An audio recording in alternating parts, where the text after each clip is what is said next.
culture as well, me personally. Today we are here to discuss his book, The Conscience Network. It's a chronicle of resistance, and I've watched very closely how she has had to deal with state repression of someone very close to her and the organizations that she's been part of.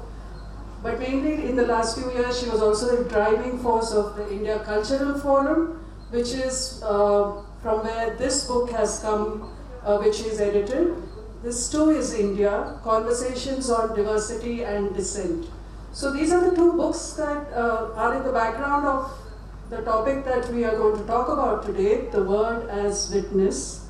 And I'd like to begin by asking Githa if the word can really bear witness. Does the word bear witness? And at a time when we see it being crushed and weaponized and so many other things, does the word or the book really bear witness? So could you talk about this, please?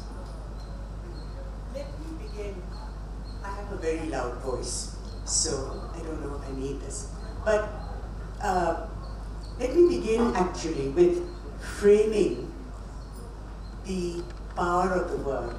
Now, as we go on, we find that the power, like all forms of power, attract all kinds of people with all kinds of motives and with all kinds of value frameworks. So the word as power.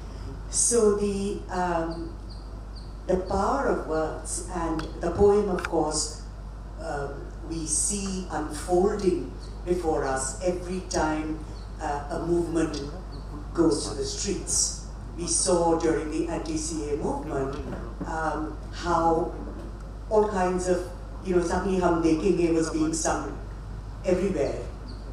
Now Nodona, you were singing here in Karnataka. So how words vaulted over time, over periods, over movements. Algerians used liberty, equality, and fraternity, which France might have meant for the white Europeans, but not for the rest of the world, and called these words to account. So the power of words works in multiple ways.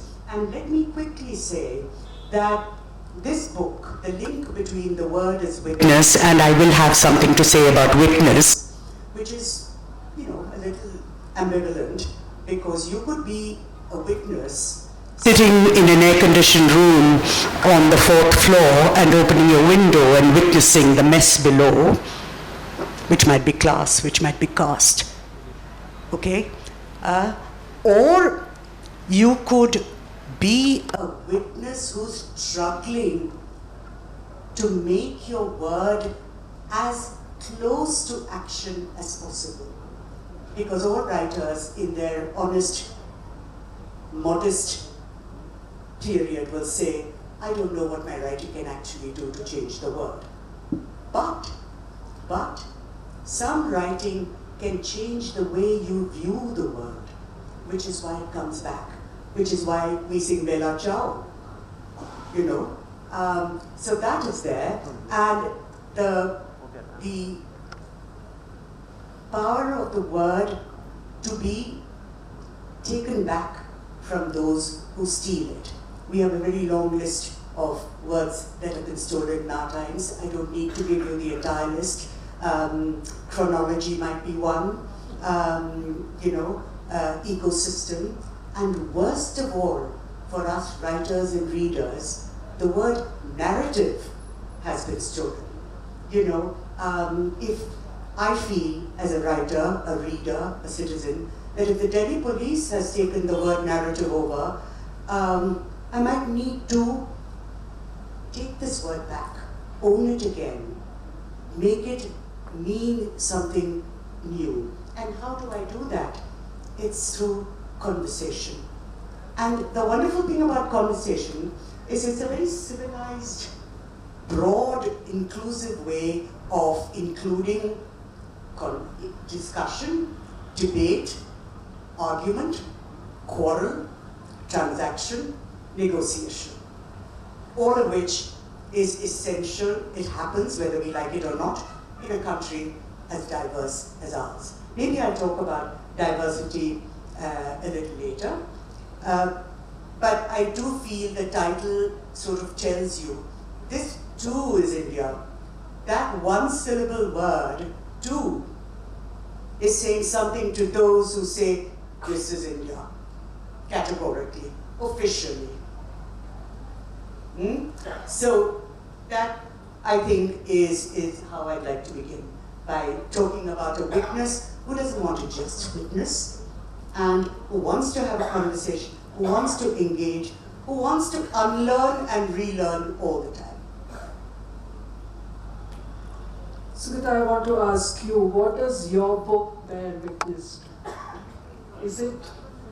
It is a witness to a very important movement, isn't it?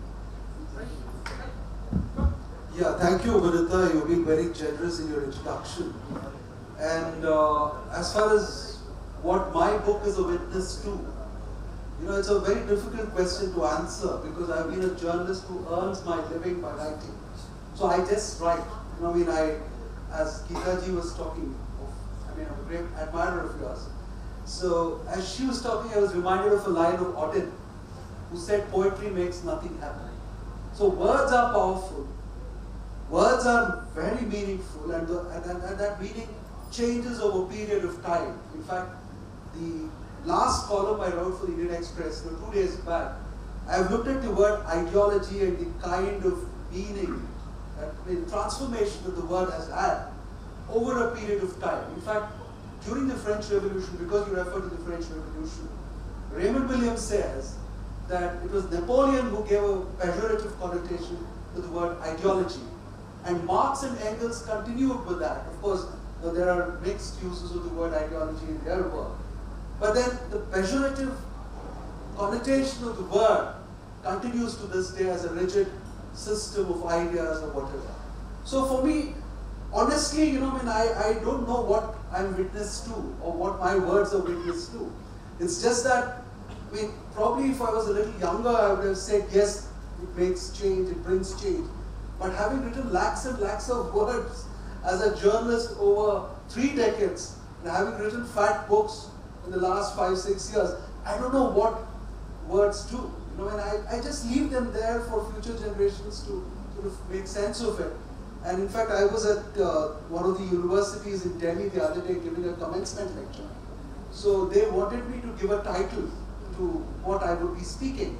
So I said, I kind of gave a weird title. I said, why did you write what you wrote? Because that is the question I've been asked whenever I published any book. When I wrote the Deve Gowda book, I was asked, why Deve Gowda? When I wrote the Rahul Gandhi book, what does he have really to be written about? And then when I wrote this, why are you disturbing the whole thing about the liberal build-up against the BJP? As if we should not be witness to anything that's happened in the past. So it's a very confusing thing. And I don't have a definite answer to that. But it's a fascinating way to meander around it, to sort of dig up and find a lot of uses for that phrase, word as witness. I don't have a definite answer. Sugata, you've written about the value of bilingualism in two of your first books that were published in English. And you were a bilingual writer and a bilingual journalist yourself.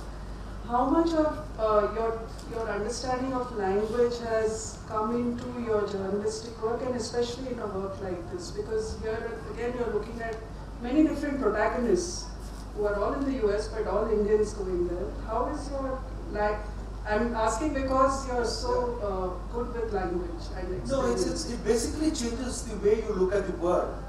You're far more skeptical, you see far more nuance, you see far more layers. So knowing more than one language, a lot of people know more than one language, in a very pedestrian way, since you probably use one language at home and then you use another in the street. I'm not speaking about bilingualism in that sense, completely, with the ability to write, read, understand in another language as well. See, in India, most of history is written by Anglophone intellectuals. And that's a kind of colonial tradition as well, and that has spilled over to even contemporary history now. A lot of people who write in English and make a lot of noise are people who don't seem to have any cultural nuance or understanding of what the other side could be. So it definitely informs your work in a far richer way. It helps you reach out to the kind of sources that you wouldn't have otherwise reached as an Anglophone person. See, I mean, there's Prasanna in the audience. Prasanna is, again, very richly bilingual, trilingual. And the kind of writing that he does and that richness that you see, or Shiva Prakash, who was sitting here, who, translating whom I began my literary journey, right?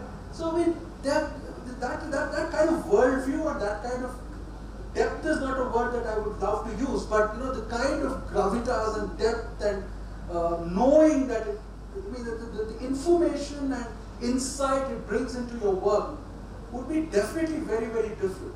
So I would have been very poorer, and probably you don't even know how it comes into your writing, because you wouldn't even frame it the way you frame it if you didn't know the other language.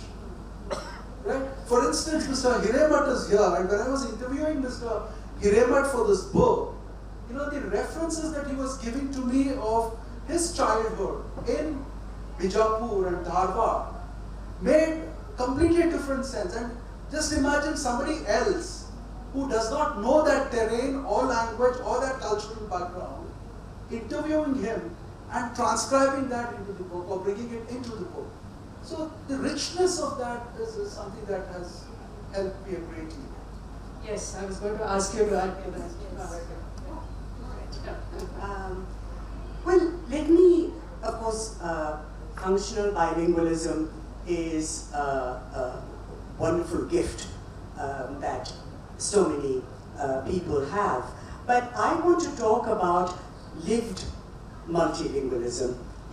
Diversity, multilingualism, these are all words that we use and that get worn out with overuse. But what does it mean to actually live multilingualism? And more important, to forget word as witness, to use words, whether you speak them or read them or hear them or translate them, to actually acquire knowledge, more specifically, more knowledge about this rather crazy and bewildering country we live in.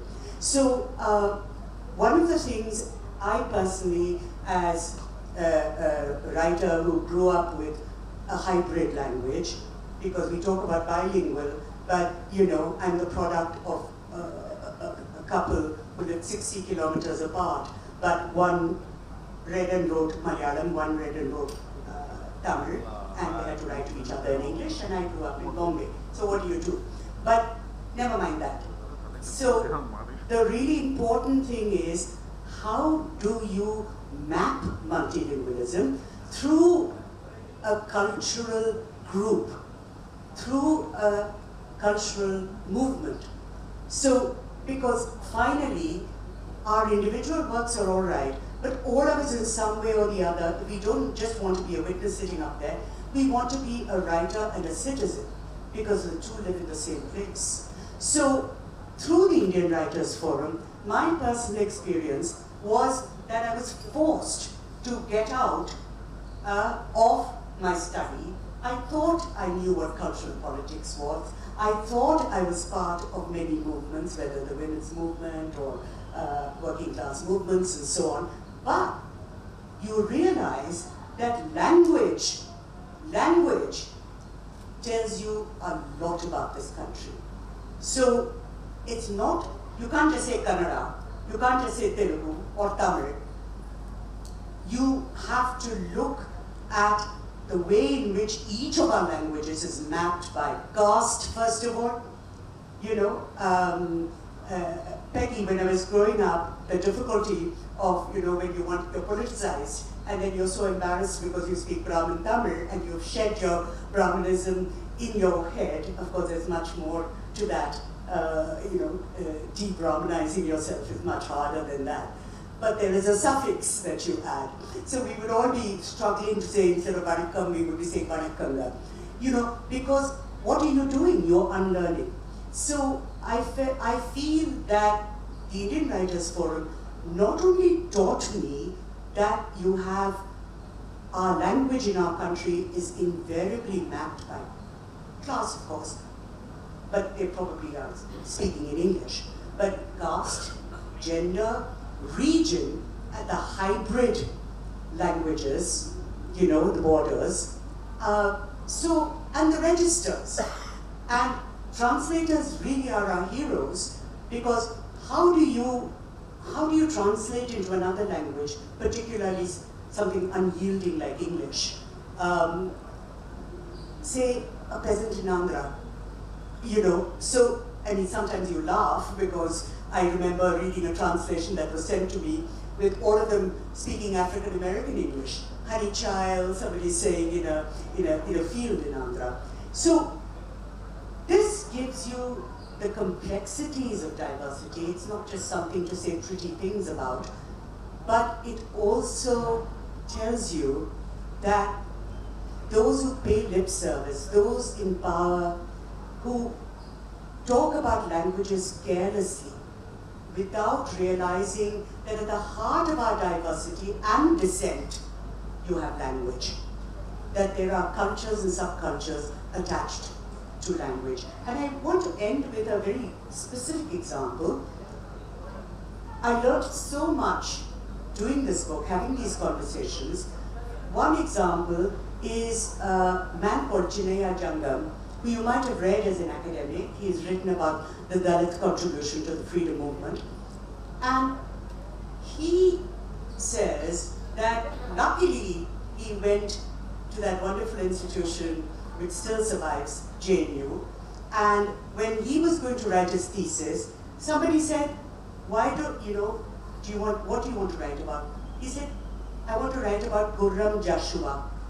Huh? Now, Gurram Joshua, I, who pride myself on having been a reader, you know, in my 70s, that I've read a lot, at least in translation, I have not heard of Gurram Joshua, a very important Telugu Dalit poet who is anti-colonial, who's fighting for the freedom movement, but is also asking, all right, after freedom, what place will the Dalits have in this free country? And I'd never heard of this important poet, and Chinaya Jangam says that up to standard 3 or 4 in Andhra, they read this poetry. But after that, you know, it's much more important to know about, of course, Wordsworth and Auden, Meow, and, you know, so on. So it's not a question of black or white, but this is what we've lost, and this is what we have to regain through intelligent, culturally political conversations. So that conversation with Chinaya Jangam about Gurram Joshua, where he talks about his, I'm sorry I'm taking so long, but I think people don't know about this poem. It's a long poem called Gapilam, which is a reference to a bat. So he's replying to Kalidasa's Meghdut by saying that instead of the swan, you have a bat which is hanging upside down in Shiva's temple and going all through India and describing the beauties, but the bitter realities, the bitter political realities. Thank you. Thank you. Sugata, I just want to now connect this to the book itself and the sources that you had to turn to bring these works together, because there were archives, there were interviews. Could you tell us a little bit about what went into the making of your book? There was very little when I began. I could lay my hands on very little when I began. It was just an accident that I discovered that a lot had happened in the US and a resistance movement had been built in the US, a Gandhian resistance movement in the US when Indira Gandhi had clamped the emergency here. So it was, I was reading something in the New York Times and then I stumbled upon a page from 1976 March. It was a full page which spoke about a movement called the Indians for Democracy movement. And I was really surprised that the New York Times had given an entire page to that movement, and I recognized a few names there. One of it was Mr. S.R. Hariharan, and I was initially not sure if it is the same Mr. Hariharan, and then I recognized Ravi Chopra, the environmentalist in Dehradun, and then I did not know Anand Kumar, whose scholarship had been suspended, and that was the peg on which Paul Grimes had written that entire piece. So it began with that discovery, and being a journalist, that you are, you started digging a little more, because I did not think of it as a book issue. I just thought it would make, see, if you're writing a column, you have this pressure of writing a piece every week, so you have to find something to write. And I was trying to work on a column for the Times of India, digital, our paper, Manoj and my paper in the past. So I just wanted to frame something. And then once I spoke to Mr. Hariharan, I knew there was much more to it. And then he put me on to Anand Kumar. And then there was still no body of papers or archival papers that I could lean on. And then I thought I should do a trip of the United States to see if there are papers in some of these South Asian collections, libraries, which have not been preserved in India. Obviously, because Congress was in power after that as well. And the scaffolding of executive power allows you to sort of suppress and rewrite. You were speaking of word as witness.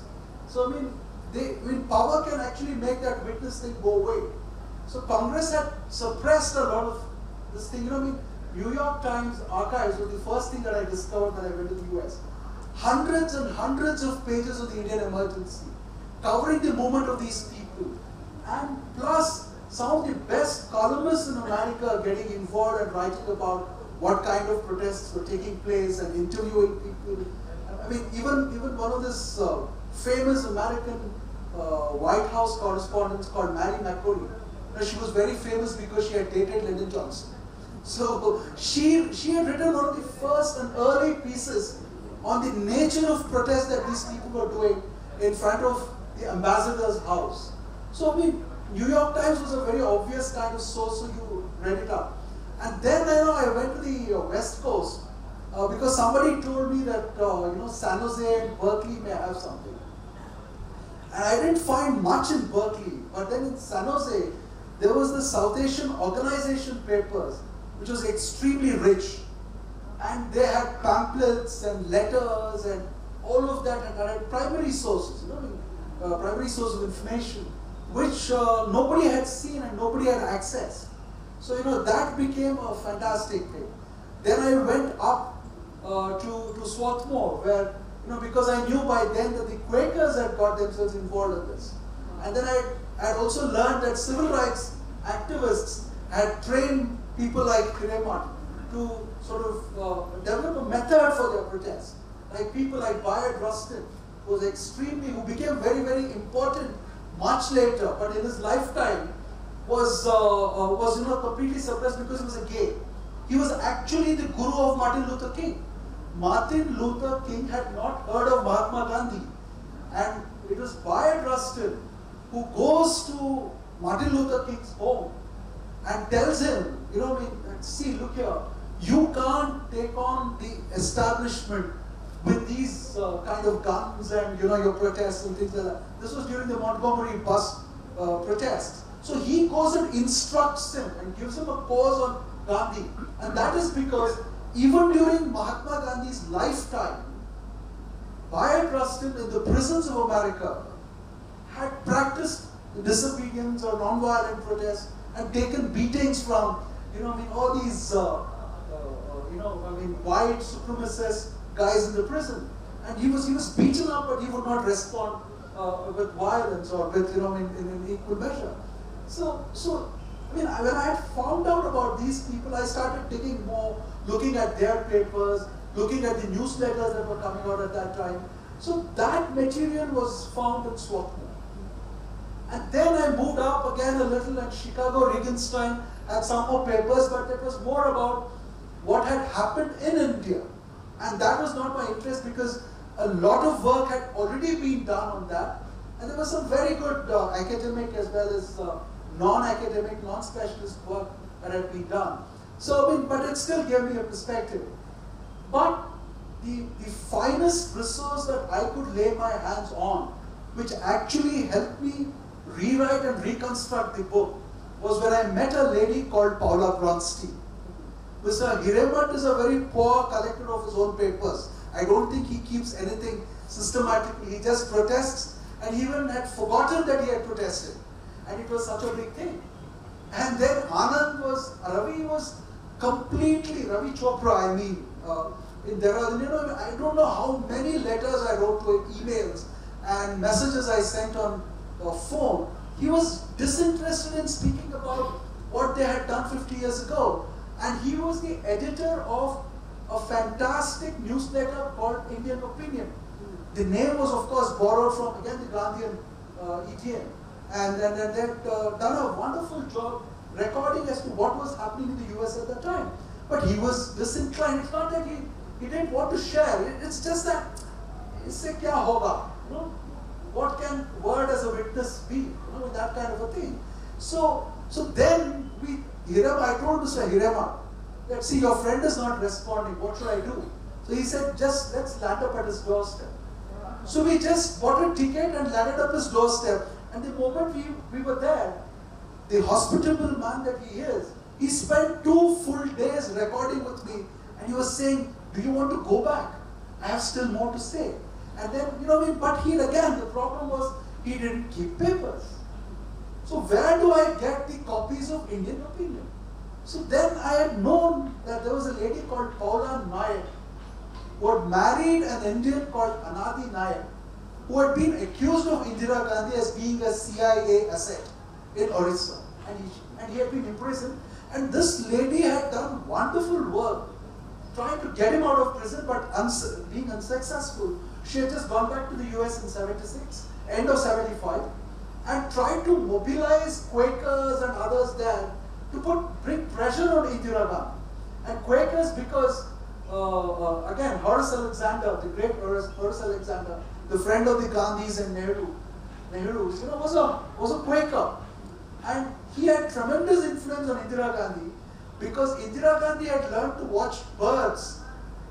It was through Horace Alexander. He was a kind of quasi-ornithologist who had taught her to watch birds in the Delhi Bird Club.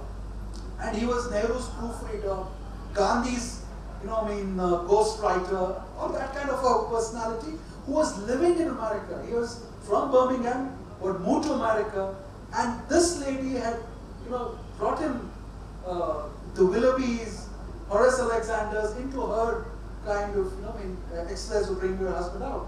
So I wanted to contact this lady, and that was the most fascinating bit. I did not know where she lived, nobody knew where she lived. And she had moved, she had separated from Anadi Nayak. And Anadi Nayak, I did write to him, he was disinterested, he did not even respond to me. But Paula Nayak, I didn't even know she was Bronstein at that point of time. So I just took a chance of Googling, Google. And I knew her daughter's name was Tapasi because she's part of the records, emergency records, as a 5-year-old. So I said, there must be a Tapsi living somewhere in America. And she must be Tapsi Nayak. So when I Googled, I realized she had defaulted on a loan that she had taken during COVID. And she was in a list, and she was Tapsi Nayak, daughter of Paula Bronstein. So then I took a chance and wrote to her. She was a real estate agent in New York, in Queens. And she wrote back, not giving access to her mother, but saying, my parents suffered a great deal. If the Indian government is willing to promise reparations, then I will connect you to my mother. So then I had to negotiate with her and tell her that, see, I am an academic and a journalist. Now, I can't promise you about reparations. So why don't you put me on to your mother? But some good thing happened and she put me in touch with her mother. And the mother was reluctant to share information for 3 full months. Mr. Hariharan knows that story of persuading her every week, telling her that this is so important to Indian history. This is witness to Indian history, that kind of a thing. And then finally when she relented, she just wrote a 1-line email asking me, when are you going to be in Swarthmore? the condition is if you come to Swarthmore, you have to stay with me and accept my hospitality. Such a wonderful lady.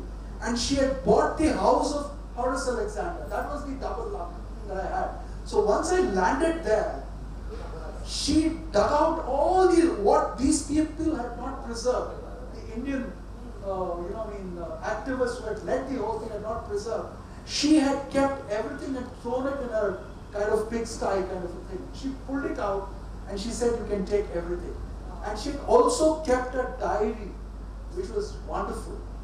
And then that helped me look at Anand Kumar's papers at the NMMN.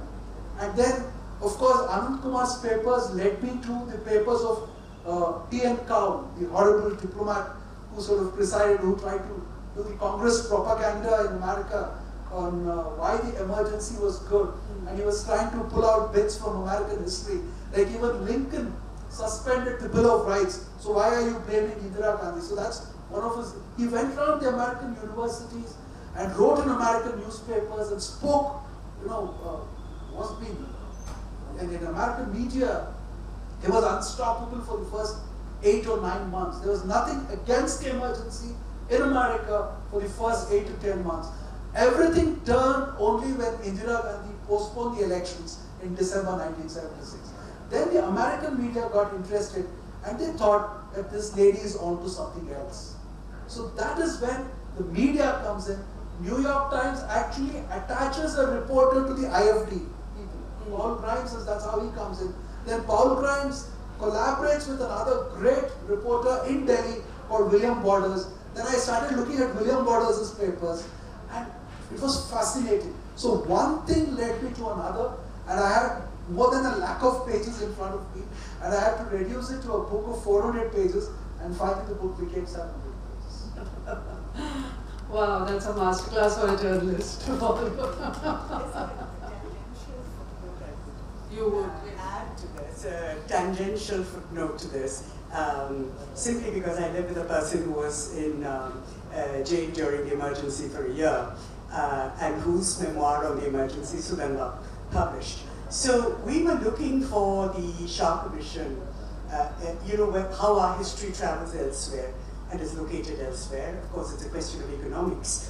So Stanford University has the entire Shah Commission reports. There might be a link with Ashoka University, I'm not sure, but you have to go to the Stanford University online.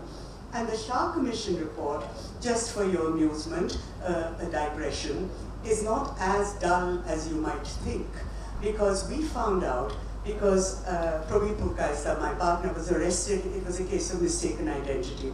So then they had to find a reason, one of the scary things about the emergency being that anything can happen, which is what happens when you have authoritarianism running amok. So since they couldn't find out why he was rotting in jail for a year, then they said, look, here he is, somebody who came to Delhi from Allahabad, and that he had managed to charm a woman activist who was a well-known activist.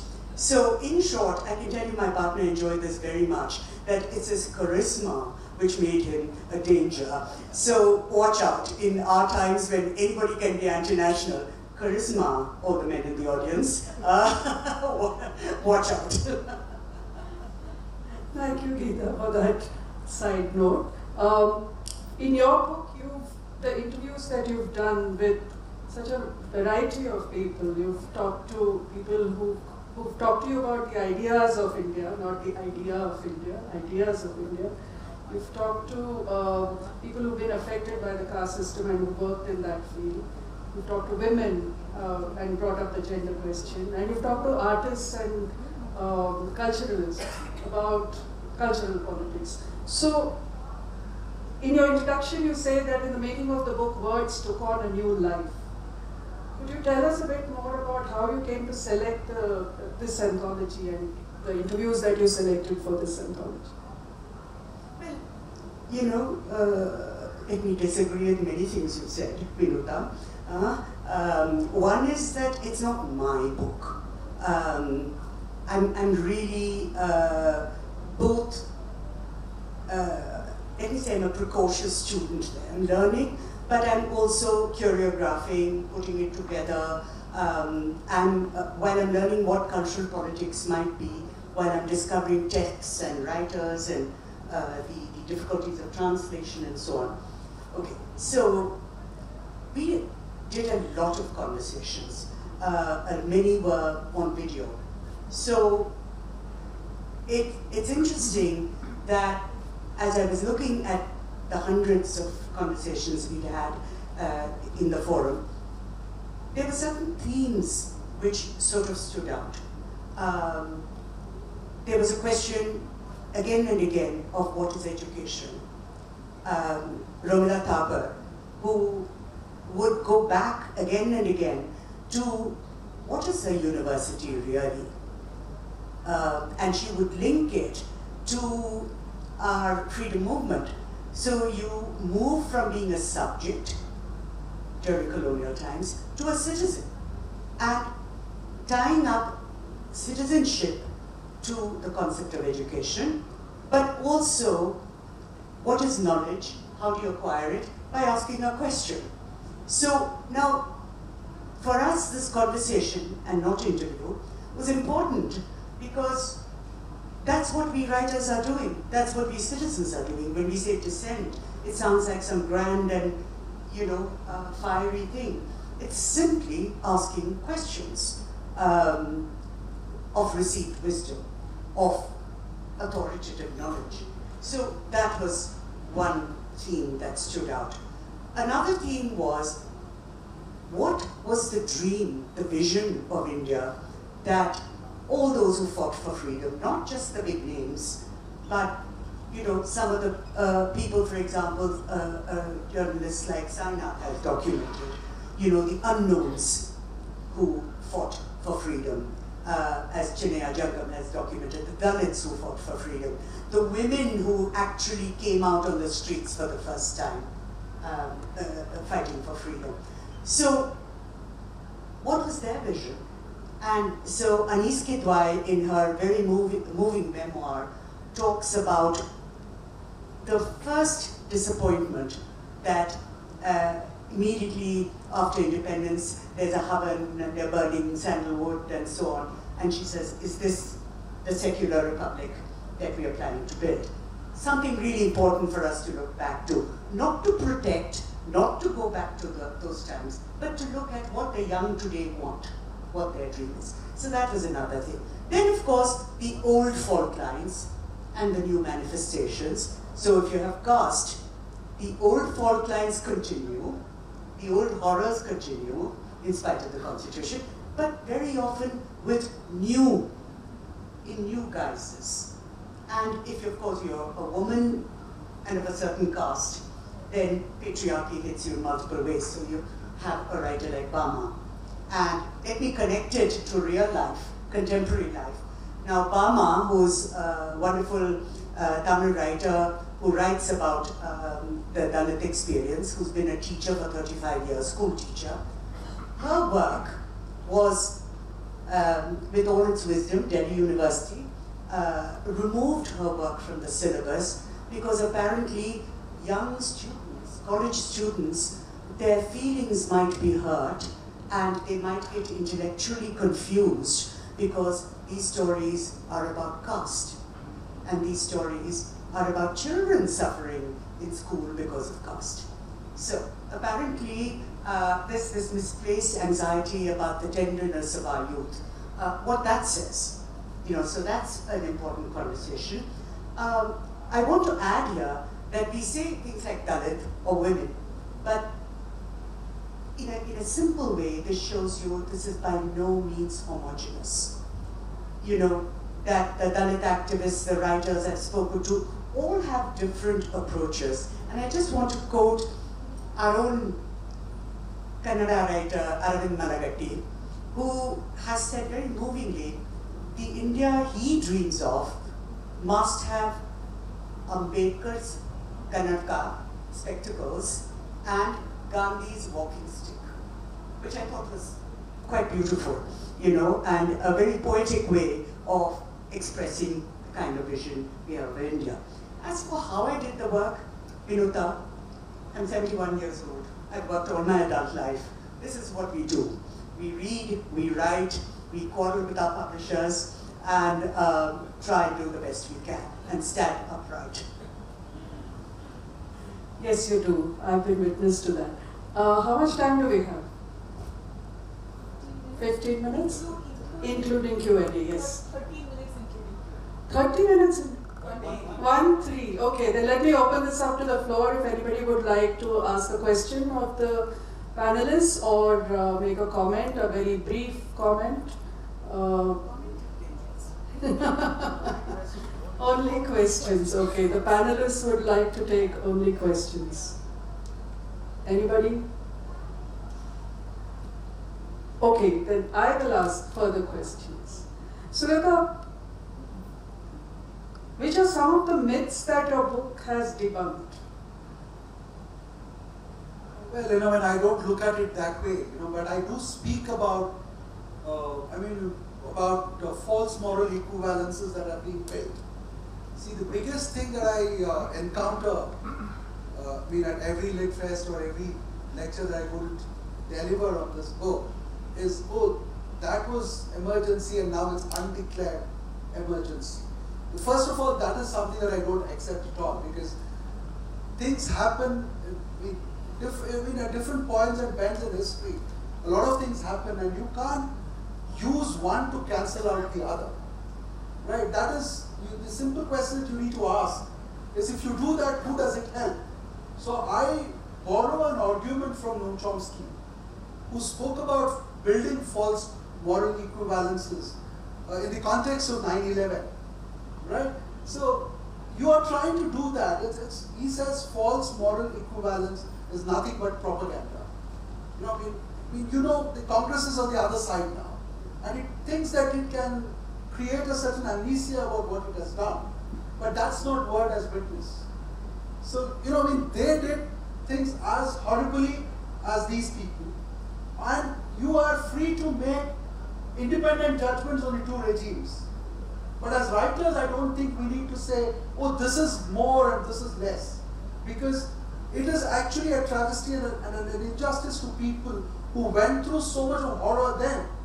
It's a kind of Anglophone liberal insecurity to say that, don't touch upon this because it's going to disturb the kind of alignments that we are trying to build against a very authoritarian and communal and right-wing regime. By all means do that. But why do you need to, swing from your support to the BJP and the right-wing environment between 2011 and 14, and then now towards the Congress gang? It's like a pendulum.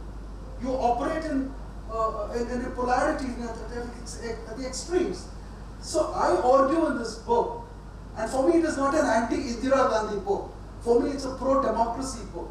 Because if you need to understand what is happening in India now, or in the US, or elsewhere in Europe, you need to understand how people at different points of time resisted, the regimes at that particular point of time.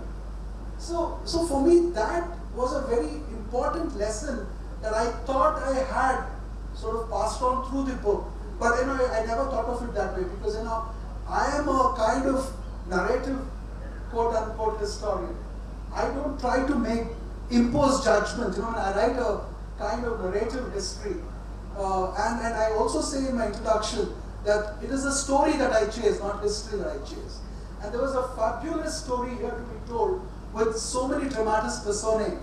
And then you build that story using archival material, using fascinating material, and not make it boring like an academic book on history, which there are far too many. So for me, that was one of the principal things that has come out through my lectures and interactions after the book has been published. But I think it's important to argue at all times for democracy, not for a regime or a B regime, because you'll soon be disappointed. Just imagine, I was the only one writing against Aam Aadmi Party in Outlook in 2011, and even the newsrooms were so polarized that I was looked upon as a villain by my own colleagues, saying that, you're not even supporting something such a grand thing that's happening against such an authoritarian and useless regime. And now the same people have moved to the other side and are saying the same things, including the primary actors. A lot of them have moved. So for them it's between this and that gives opportunity to Modi to call them Andolanjeevis. So historians and writers cannot be that. We have to look at things in a completely, I don't like to use the word objective and dispassionate and all that, but I think you perform a very complex role. If you look at the title of today's thing, you are just trying to be a witness of a very different kind. So you should not bring in a kind of, put a kind of ideological thing on that and say, this is it. In fact, in my very last column in the Express, I've said that Congress has belatedly discovered the word ideology. But they also use Ambedkar. But they have never seemed to have discovered John Dewey and Ambedkar and pragmatism, where there is nothing called the finality of truth. So this is the paucity and intellectual, hollowness of the kind of narratives that get spun out, and you are expected to bite them and use them to fight a totally terrible regimes. You don't even have the equipment. So what I'm trying to say is, if you don't come out of that kind of binary sets, you can't even think afresh. Just to come back to one opening comments that both of us made on translation and how it's all getting enriched, I have a problem there too. That is because everything is coming into English, and there's a certain cultural politics of bringing everything into English. English gets enriched, but what happens to the regional languages? The purpose and the mission of the Sahitya Academy, when it was started in the 50s, was to create an interaction between Indian languages. Now, how many corporate houses, which gives fat fellowships to a lot of people translating, would even want to create interaction between Indian languages? If you are talking about democracy, if you are talking about diversity, if you are talking about a kind of value for your democracy and depth and understanding of your democracy, then that's something that you have to be doing. How many Anglophone intellectuals have the courage to stand up and say that? So that is the problem that we are facing. We don't even want to think outside these bracketed things, and we conveniently move every 5 years. It's a Panchavarshik thing. You are with this side, 5 years later you're there, and you're bringing the same arguments and the same moral tone and the same nonsense. So how do we come out of all this rut? So that is exactly why we need to think afresh. That is the thing that I have tried to do with this book. That's something that I would like to claim that I have tried to do this. My last question is to Githa. Unless someone has a question. You too, Manoj. Okay.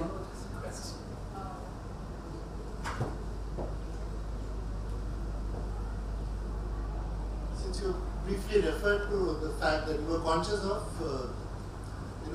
being misunderstood, it's not the right time to do a subject like this. So keeping that in mind, I'm curious to know if this conscience network in the US, trying to take on the emergency regime, included shades of saffron, considering that Subramaniam Swami famously... That's a very interesting question, because I deal with it in chapter 16, which is entirely on ideology. See, this group that was formed in the US was incredible for a simple reason, that they remained at the very center of the ideological spectrum. Amidst a lot of pressure. See, the right was RSS, whatever their retrospective claims are today about having done this and that.